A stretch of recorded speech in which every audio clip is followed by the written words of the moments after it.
ये आपका एक स्किन डेप्थ का क्वेश्चन है और इसमें अगेन उसने पूछा है कि आपको स्किन डेप्थ बतानी है डेल्टा।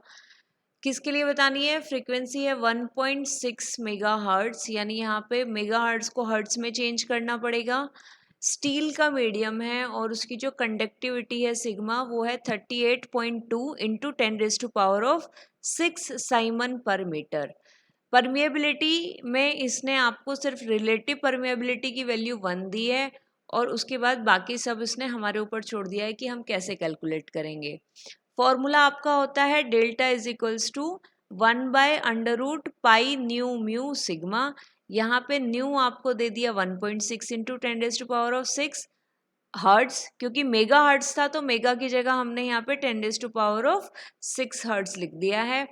अब mu r is equals to 1 है। Mu r is equals to 1 होने का मतलब है कि ये इक्वल टू हो गया आपका म्यू बाय म्यू नोट के। अब म्यू बाय म्यू नोट अगर आपका 1 है यानी कि म्यू इक्वल टू आपका म्यू नोट है, और अगर mu equal to mu naught है तो हम जानते हैं कि म्यू नोट की वैल्यू कितनी होती है? 4 पाई इंटू 10⁻⁻7 हेनरी पर मीटर।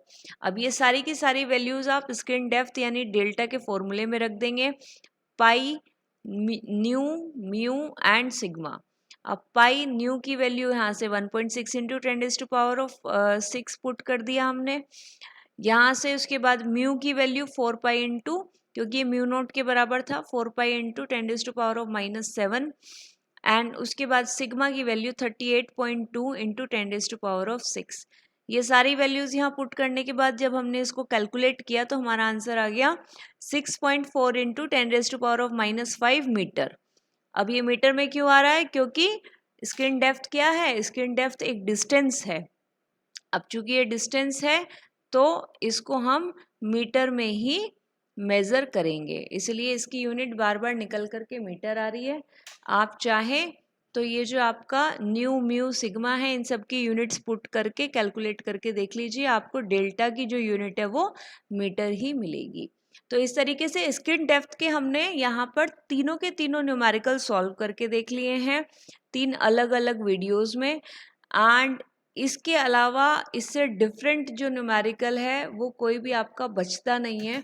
इन्हीं न्यूमेरिकल से आप एग्जाम में आने वाले स्किन डेप्थ के न्यूमेरिकल्स को एटलीस्ट सॉल्व कर पाएंगे।